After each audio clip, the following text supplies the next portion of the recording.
The fear of intimacy is the fear of life, and behind the fear of life is me, but it's also the fear of death and the fear of disappointment and fragility. You are afraid of reality, the reality of relationship and the reality of your body, not only based on reality as it is, but the reality of the childhood that you experienced, the mixed and bruised and battered or even traumatized reality that you have survived through.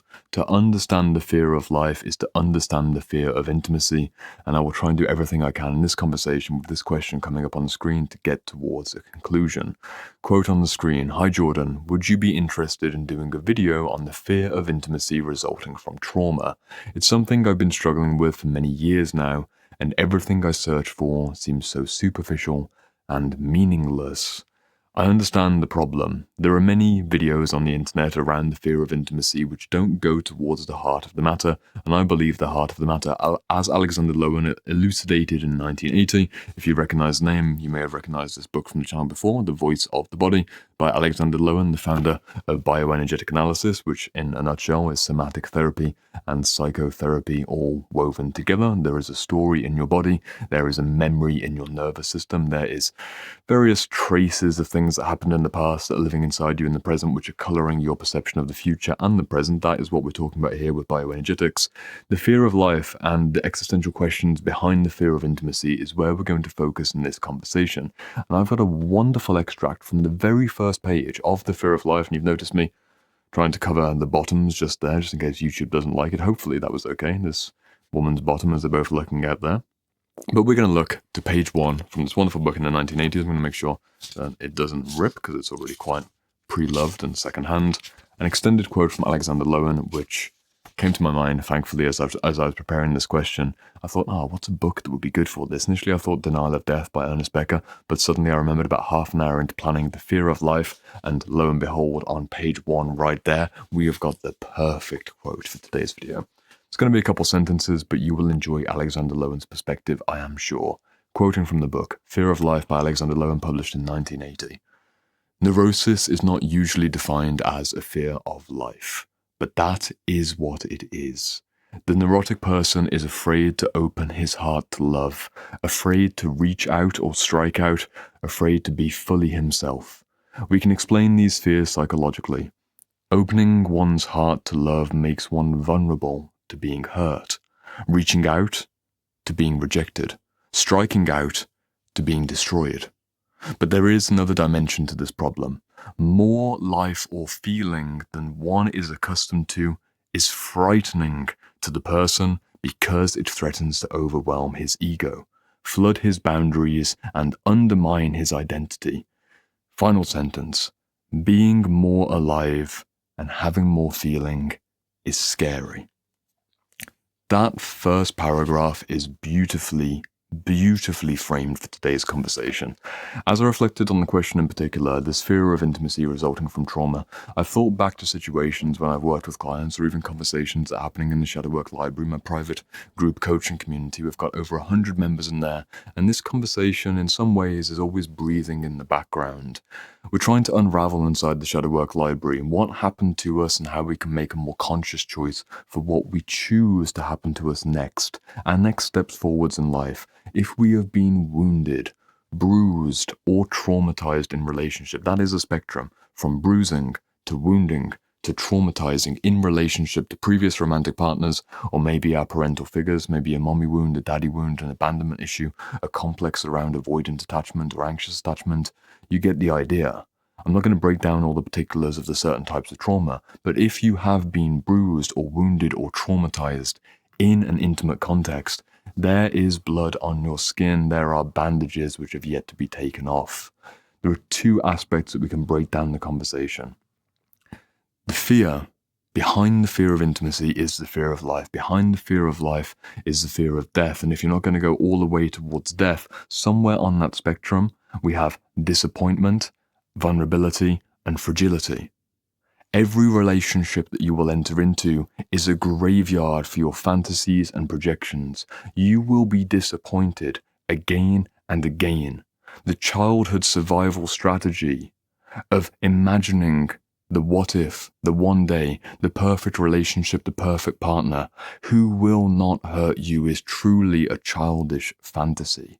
To imagine that they would be anything more than disappointing and frustrating and hard to deal with is a childish delusion. I'm not going against you. I have been there myself.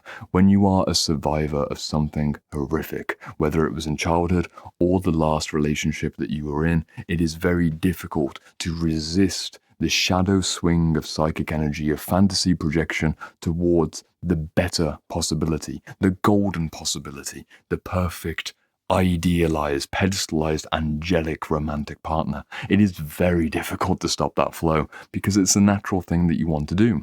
You've been hurt, you have been wounded, you've been traumatized, you've been bruised. You want to prevent it ever happening again by seeing the other side of the picture. And you reject all these red flags, you'll sniff them out immediately. You'll see, for example, upon date number 1, the fact that they might not have as much money as you expect. Maybe they're in a middle income range and they're not super wealthy. You're like, I don't know if they can provide for me. Or maybe you see that they're getting a little bit older than your previous partner. Maybe you're a man and you're dating now in your 30s and you're like, they don't look as young as the girls who are on the internet who are in their 20s.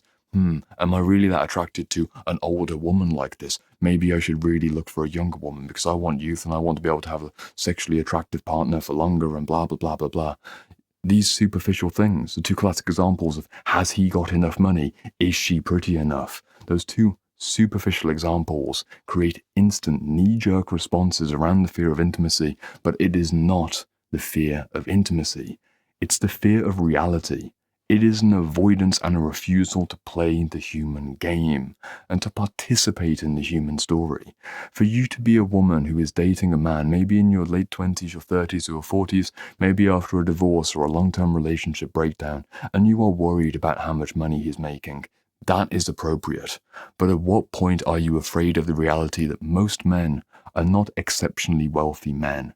Most men are doing just enough. Some men are in the top tiers and they're doing more than enough. They've got a bit of savings. And an exceptional man might be a truly wealthy man. But that exceptional man who has got multiple 6 figures income per year, multiple 7 figures of savings and investments, he is a very rare sort.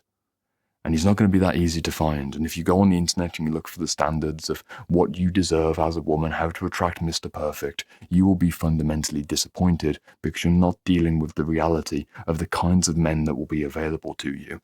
Flip it around. Classic metric again. The money and power on the one side is a low-level attraction from feminine to masculine. On the opposite side, to stereotype the masculine to feminine attraction of the beauty, the physical grace of a woman, whether she is young and fertile or whether she's an old and barren hag because she's just crossed over from her 29th to her 30th birthday and now she's hit the wall, she's beyond repair, she's aged out of all possibility. All of these silly things on the internet. You might be still filtering your options through, she's a 33-year-old woman, or maybe you're in a post-divorce or in your 40s. Do I date another age-appropriate 40-something woman who's also had a previous family, who's also maybe got children, or should I take this opportunity to really get what I deserve this time, to get that younger model? It's kind of somewhat disgusting language of why you're treating women in this particularly objectifying way, and yet there is a deep truth to it. Certain men will say, well, I value physical beauty. Why would I date? If I can get into a new relationship, why would I date someone, a 45-year-old man? Why would I date another 45-year-old woman if possibly I could get a 28-year-old who's much more physically attractive? Maybe you're right, but also the fear of intimacy with someone who's potentially an age-appropriate match could be the fear of reality that guess what's going to happen to that partner, that new 28-year-old in 10 years' time, they're going to be 38, another 10 years' time, they'll be 48. Aging will catch up to all of us. Money on the other side of the story will come and will go. People will go through periods of hardship and money won't always be easy to come by. The man who's meant to provide everything, to give the full financial safety and security, to be able to look after you, what if he gets fired? What if his business goes under? Reality is not so clean cut. Aging will come to you. Difficulties in business will come to you. Those are just 2 examples off the top of my head. I haven't prepared these examples in particular. I'm going with the stereotypes to then build a wide context for the conversation. The deeper context for the conversation, if you are afraid of intimacy, because you have a particular childhood trauma, is to obviously understand what your particular childhood bruising, wounding, or trauma might be. For the woman who's seeking a man who's got all the power and the wealth to keep her safe, maybe she grew up in an unsafe environment. For the man who's seeking primarily sexual attraction, sexual beauty, maybe he grew up in an environment where he didn't feel like there was enough sensual pleasure. Maybe he had a really strict father, strict mother, and now he wants to get his Don Juan playboy mentality up because he really wants a sensual lover energy. It is a misunderstanding of the four archetypes: king, warrior, magician, lover. His lover is not fully matured towards the love of the sensuality within, towards the spiritual sensuality. He is caught up on merely the physical impression of what she looks like. They don't get it just yet. The trauma creates a level of perception which blocks their perception of reality. And this goes back, as I mentioned at the very start of the video, to make it practical for you. Please address if you have a childish fantasy and therefore an adult projection, salvational projection of the right kind of partner for you, or at the very least, a partner who passes the minimum viable standard of safety so that you feel that you can be safe with them, and that standard of safety is very, very high based on previous conditioning. Try and look in honest self-reflection for the delusional aspect of the childhood salvational fantasy, which feels something like a 6-year-old to 10-year-old's expectations of what a great partner would be. Again, the wounded little boy, the wounded little girl. How are they running the script behind the scenes? Is your fear of intimacy a fear of life, which is a fear of disappointment, a fear of fragility, and a fear of reality? This is a fear of reality in terms of the relationship. A relationship will be fundamentally disappointing. Anyone who's been in a serious committed relationship, especially one where you live with somebody, especially if you've raised a family with somebody, you will encounter their shadow tendencies. You will encounter their many frustrating personal quirks. And that is the nature of being in an actual relationship. You can't just swap out the model that you're with and expect the next man or the next woman is going to somehow be the right thing. People will always have their particular disappointing traits. It is the nature of life. Many people, although they wouldn't say it openly, I have seen it, and this is why I'm going into this question of not the superficial and meaningless conversation of why you're afraid of intimacy and how to get over it, and I'm not going in that angle. The reason I'm not going in that angle is because the superficial fix of screening new partners or upping your self-worth and lowering down shame-based narratives isn't the actual deeper fix for the secret fantasy of the wounded child within who dreams of perfection, because there's a secret narrative in many people who have a fear of intimacy that perfection will be the solution. But if it's not perfection in a relationship, and we're coming to a moment in this video where we admit, okay, there isn't a perfect relationship, you have to then go a layer deeper or a layer behind the layer of relationship, from the I and the we to just the I. The reality of you, the reality of your body, the reality of your identity, the reality of your own death. I almost titled this video, The Fear of Intimacy is the Fear of Your Own Mortality. It's the fear of death. Behind the relationship is the individual, you and them, and each of you are fated to die. You will get old. You will get weak. You will let yourself down in many countless ways. You will betray yourself. You will step upon your own intentions, and you will get misguided again and again and again. You are the one who is disappointing yourself. And sometimes when you take a step back and realize that I'm not going to be saved by the romantic other.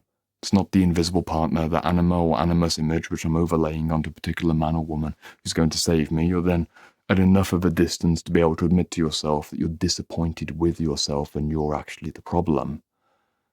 And many people would say in the healing community, well, if don't say that language, I'm not the problem. It's all my parts, and all my parts deserve healing and compassion. That is true. I appreciate that compassion-based perspective, but also the reality is behind that reality that you still have a problem which you want to be fixed. And namely, the problem is you don't feel safe. Crescendo moment for the video. I'll say it slowly. You're not intimate with yourself. You're not actually connected at this stage with the heart of who you are, because people who have a fear of intimacy, generally speaking, they have an overall anxiety, an overall disconnection. Sometimes it's numbness, sometimes it's overcharge, but at the very least, it is not a centered, grounding, loving, head to toe and somewhere beyond to the spirit connection with what they are, who they are, and a love for all that they are and all that they could be. The person who is truly centered in their identity, physically, mentally, spiritually. They rarely have a fear of intimacy because they have done enough shadow work to understand their own disappointing character traits, the ways that they have let themselves down, the ways that their addictions and attachments and aversions have created problems in their life, and you have come into a point of acceptance with your own human fragility. And when you've accepted your own human fragility, and you know that you are a flawed being, the majority of you, God willing, is tilted towards the light.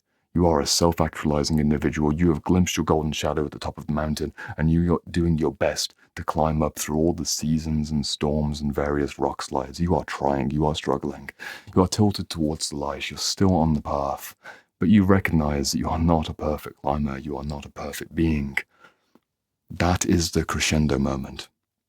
To realize, recognize, understand, accept, and then integrate the flawed reality of your own existence will be the liberation of the flawed reality of any relationship that you could step into. And you will understand that most relationships are meant to end. You will not be with your current partner or next partner to the end of your life in a coin toss situation, or maybe the odds are even more towards it just won't happen. 20s, 30s, or 40s, will you be with them into your 70s, 80s, 90s, 100s, or 110s? The odds aren't in the favor. But you can be at peace with that. You can be at peace with the fact that it will come to an end. You can be at peace with the various frustrations and inadequacies because you're at peace with your own. It creates an openness in the heart which is hard to articulate. But maybe you're feeling it now. Maybe they don't need to be so perfect. And maybe you don't need to be so afraid of their imperfections if you're not afraid of your own. Consider it. Reflect upon it.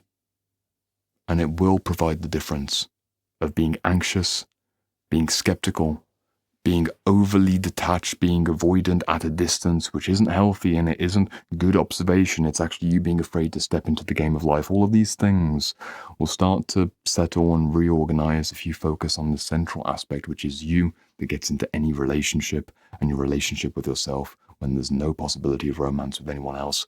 Are you in love with yourself? Are you committed to a lifelong relationship with yourself? Because you won't escape this. You don't need to escape this. If it's uncomfortable inside, that's a sign that there's more trauma work to be done. Some somatic psychology, some transpersonal psychology, some jungian psychology.